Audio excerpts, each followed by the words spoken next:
A spark in the night. Claire's world was a cage, barely defined by 4 frosted glass partitions.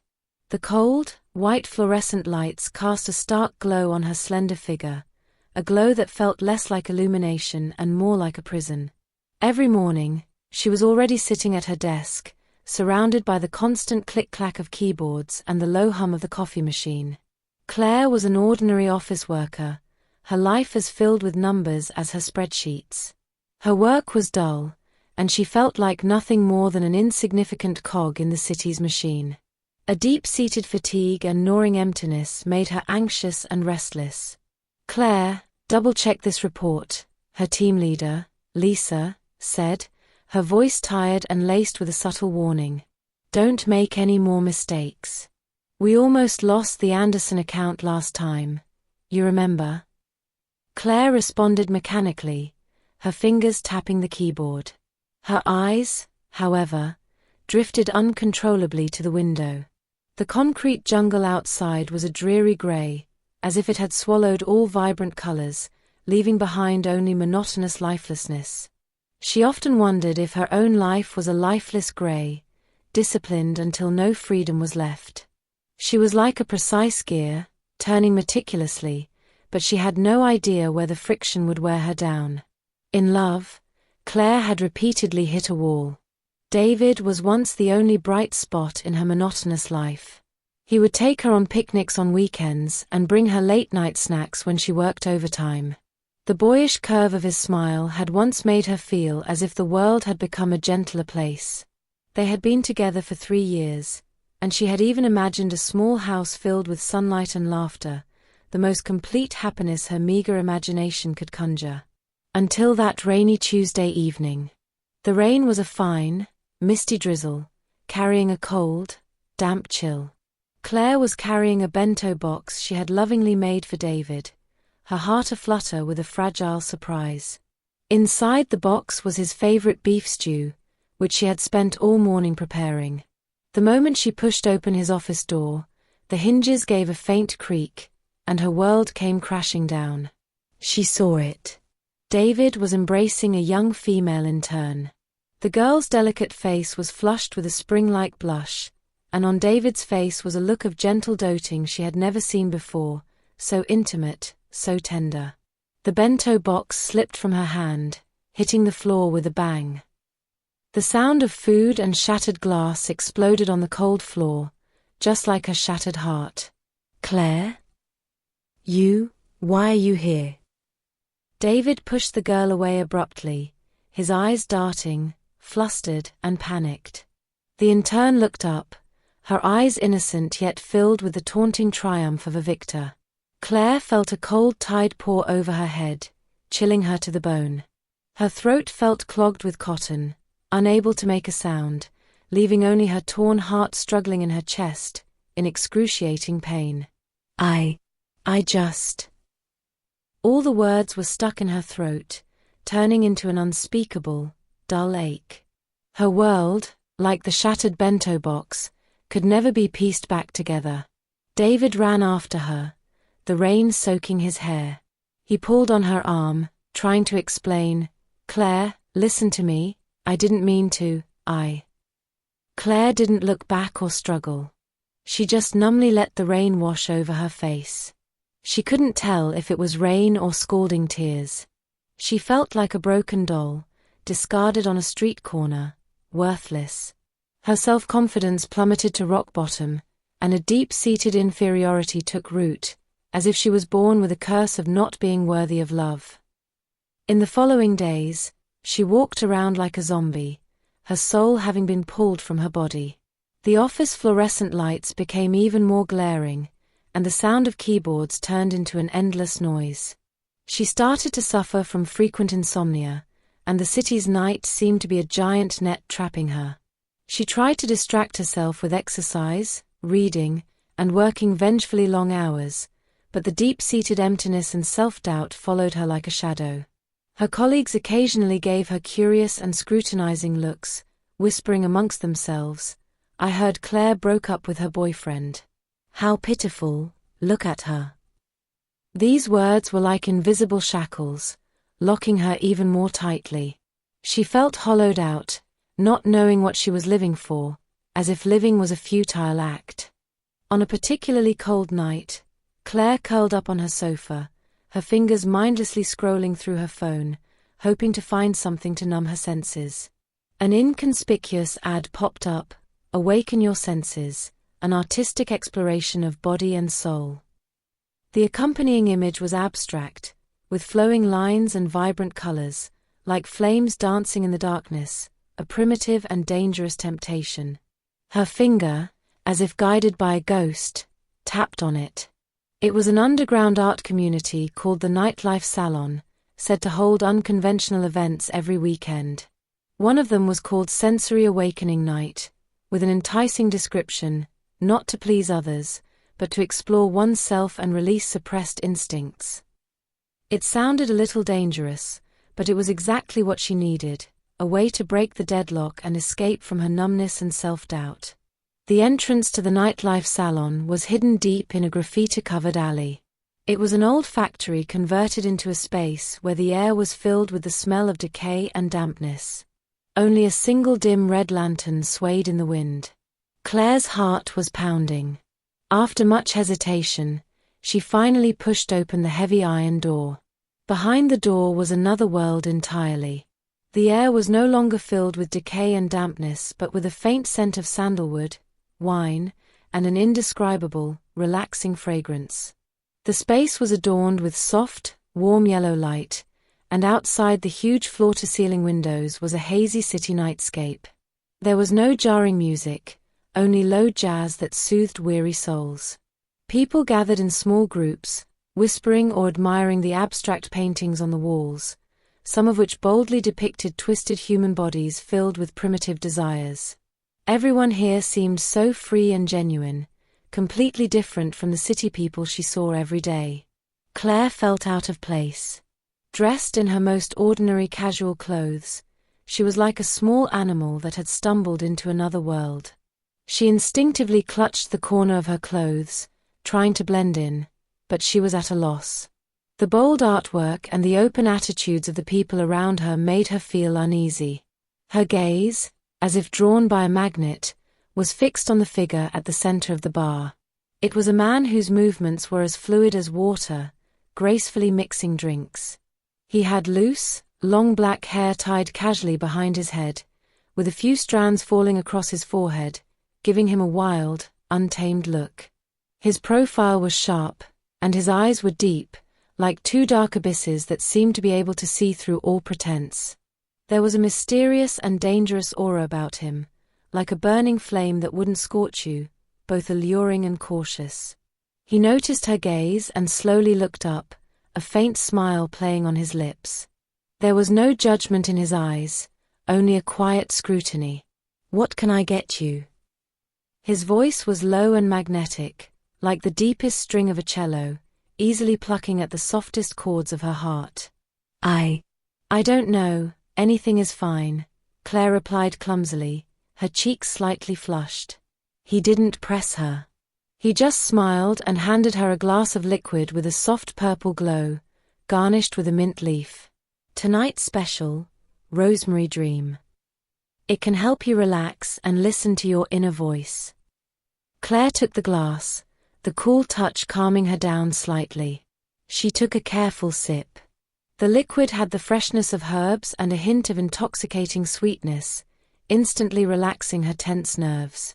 The man leaned against the bar, his attention now on Claire. "Is this your first time here?" he asked, his voice filled with curiosity. Claire nodded. "Yes." "You seem to have a lot on your mind," he said softly, his tone empathetic. Claire lowered her head, avoiding his gaze. "I guess so." She felt that his eyes really could see the emptiness and pain deep inside her. "This is not a place for seeking pleasure," he said slowly, his voice carrying a calm power. "This is a place for exploration. Exploring yourself, your forgotten senses, your suppressed desires." He picked up an empty glass, his fingertips gently stroking the side. The body is the medium for experiencing the world and a canvas for self-expression. Have you learned how to listen to it? Claire's heart leaped. Listen to her body? She had never thought of it that way. Her body had always been a tool to be used, never truly to be felt, let alone expressed. I don't know, she answered honestly, her voice filled with confusion. That's okay, he smiled, his eyes encouraging. I'll teach you. From that day on, the bartender, his name was Leo, became Claire's mentor. He wasn't just a bartender, he was a hidden artist. His teaching methods were unusual, challenging the deep-seated shyness and conservatism in Claire. He never directly taught about sex, but instead guided Claire through a series of sensory games, peeling back her confined soul layer by layer, like an onion. He made her blindfold herself to taste different foods, distinguishing the layers of each flavor. When she was asked to taste strange roots, the earthy and bitter taste almost made her gag. Leo, this tastes so weird, she said in protest.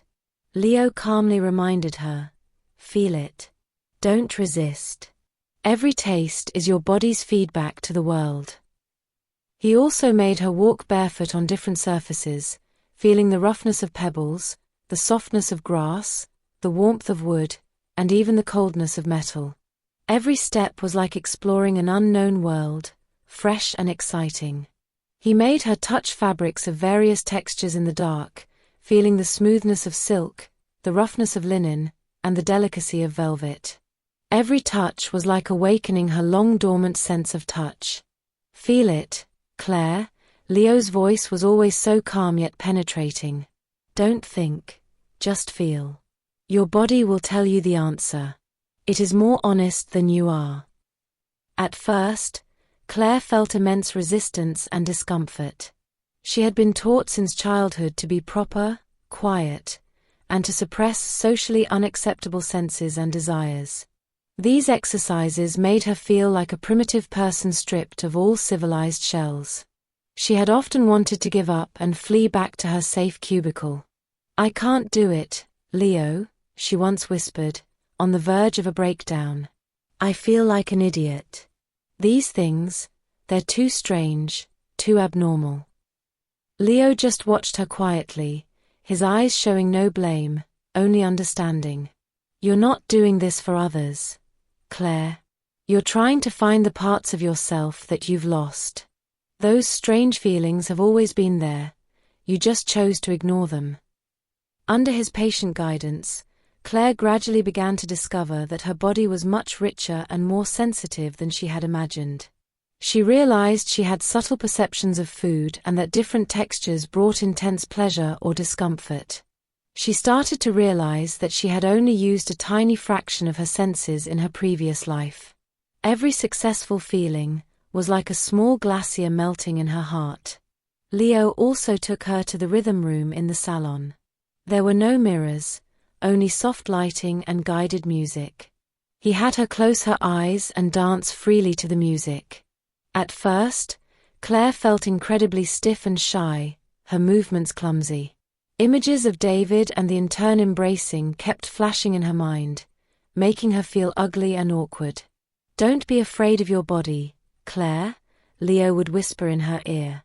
It's not a source of shame, it's your strength. Let it flow, let it express. Release it. Gradually, Claire's body became more fluid. She no longer stuck to any dance steps, but simply let her body sway and stretch to the rhythm of the music. She felt her muscles stretching, her blood rushing, and the wonderful freedom of her body merging with the music. Each movement was like a release of her suppressed emotions. This awakening of the body also gradually extended to her understanding of sex. Leo never explicitly mentioned sex. He simply guided Claire, from an artist's perspective, to explore the body's pleasure and understand the nature of desire without any shame or judgment. He made her understand that sex was not just a tool for procreation or an obligation to please others, but a way of self-exploration, a path to building a deep connection with her own body, and a primitive and genuine expression of life. On a rainy night, the salon was quiet, with few people. Claire sat at the bar with a cup of warm liquor Leo had specially prepared for her. She felt more relaxed and closer to her true self than ever before. "Leo," she said softly, her voice filled with unprecedented frankness, "I used to think my body was terrible and not worthy of love. I always tried to meet others' expectations, like a performer. But what was the result? I was just abandoned, treated as a dispensable object." She laughed self-deprecatingly, her eyes slightly red. Leo put down the glass in his hand, his eyes deep and warm as he listened quietly. "But now?" Claire's gaze fell on the hazy nightscape outside the window, where there were lights from high-rise buildings and neon signs dancing in the dark. "I'm starting to think it's beautiful. It can feel, it can express, it can let me be me. A complete, flesh and blood, feeling Claire." She turned to look at Leo, her eyes shining with a light she had never had before. "You taught me to love myself, starting with my body. You helped me find myself." Her voice was filled with gratitude and affection. Leo's lips curved into a slight smile. He said nothing, but gently placed his hand on top of hers. His palm was warm and strong, like an electric current that pierced her skin and reached her heart. That silent communication was more profound than any words. In that moment, Claire felt an unprecedented sense of peace and warmth, as if all her wounds were being healed by this gentle touch. She knew she was no longer the Claire who passively accepted her fate. She was actively taking control of her body and redefining herself. As her exploration of her body and senses deepened, Claire's inner world underwent a monumental change.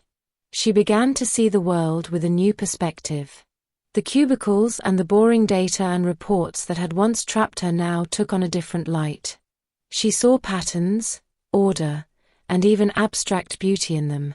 She was no longer just a tool to complete tasks, but actively thought about how to optimize processes. One day, the company received an important design project to create a marketing plan for a new high-end perfume brand. The client requested the plan to be artistic, story-driven, and able to awaken consumers' sensory experiences. "This is really a challenge," Lisa sighed in the meeting. "Perfume is such an abstract thing. Who can design it in a way that makes people feel it? It's like a fantasy." Claire's heart leaped. Senses. Wasn't this what Leo had taught her?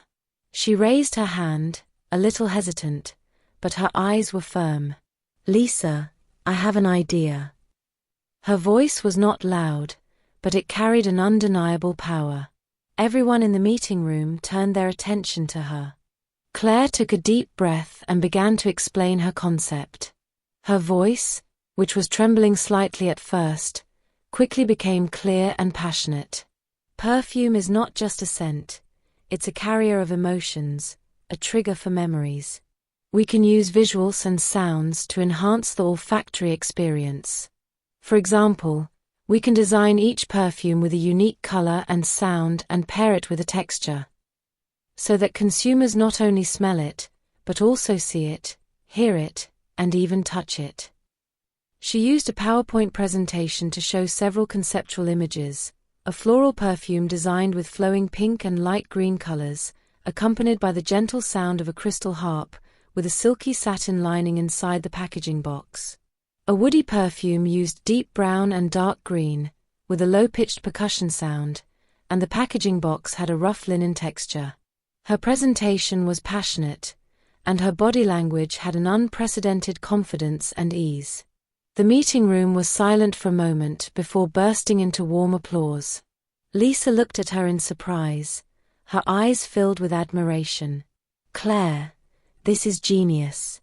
It's brilliant. How did you come up with this?" From that day on, Claire's position in the company changed dramatically. She was transferred to the core project team, independently responsible for the design of several high-end brands. Her work was filled with a unique understanding of female power and desire, breaking the traditional stereotype of women as fragile and passive in perfume marketing. Her taglines were bold and direct: "Feel your desires, don't wait to be desired." Her design philosophy stemmed from her newfound understanding of her body and senses at the Salon, that desire is life, not shame. She became a sought-after independent designer in the industry, and her name began to appear in various fashion magazines and industry forums. Her work not only brought commercial success but also sparked a rethinking of women's images and marketing methods in the industry. As Claire's career took off, her relationship with Leo also deepened. He was no longer just her mentor, he became an indispensable soulmate in her life. The nightlife salon remained her safe harbor every week. On one particular night, there were only the two of them in the salon. Leo wasn't mixing drinks, he was just sitting quietly behind the bar, watching Claire dance to the music in the rhythm room. Her dance was no longer stiff. Every movement was full of strength and flexibility. When she finished dancing and walked up to the bar, out of breath, Leo handed her a glass of warm water. "Your body can speak now," he said softly, his eyes shining with admiration. "Yes," Claire smiled. "It's telling me how much I long for freedom and expression." She paused, her eyes looking at Leo with a complex expression. "Leo, you taught me. You saw me, not the empty shell." Leo's gaze became deep and tender. He reached out and gently stroked the strands of hair on Claire's forehead that were wet with sweat. His palm was warm and strong. That silent communication was more profound than any words. In that moment, Claire felt an unprecedented sense of peace and warmth. She knew she was actively taking control of her body and redefining herself. Every intimate moment between them was filled with artistry and ritual, a dialogue between the soul and the body, a symphony of desire and emotion. Leo would lean in and gently kiss her forehead, his nose lightly touching her cheek, feeling the softness of her skin.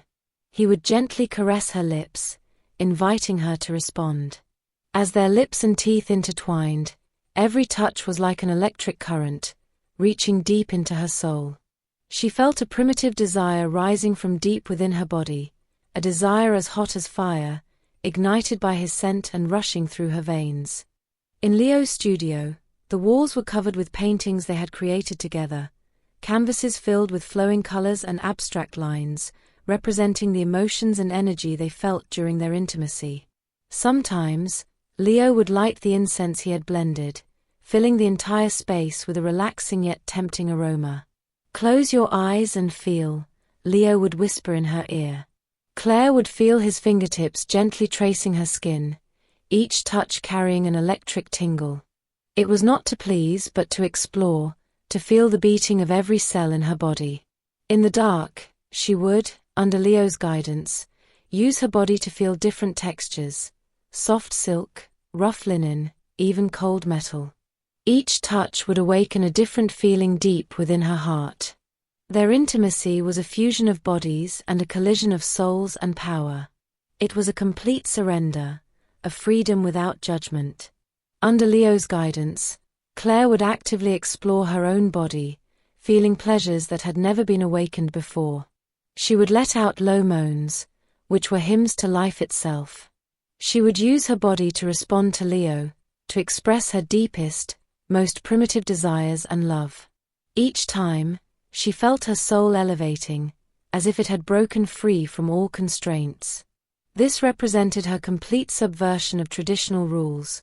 She was no longer a passive recipient but an active explorer, the master of her own body and desires.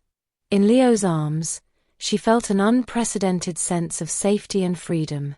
A few years later, Claire founded her own design studio, Spark, specializing in sensory marketing and experimental design, becoming a sought-after independent designer in the industry.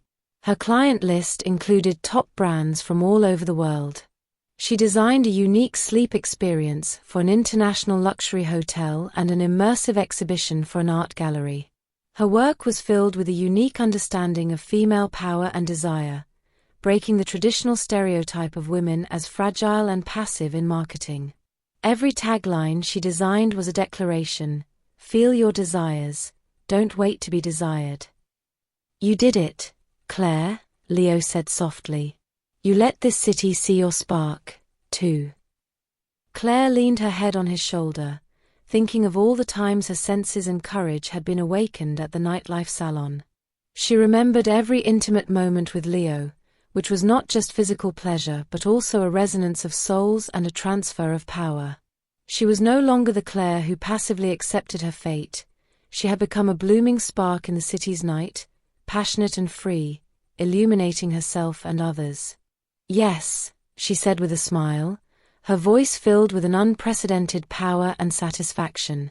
And it's just the beginning. The spark was just beginning to shine its most brilliant light.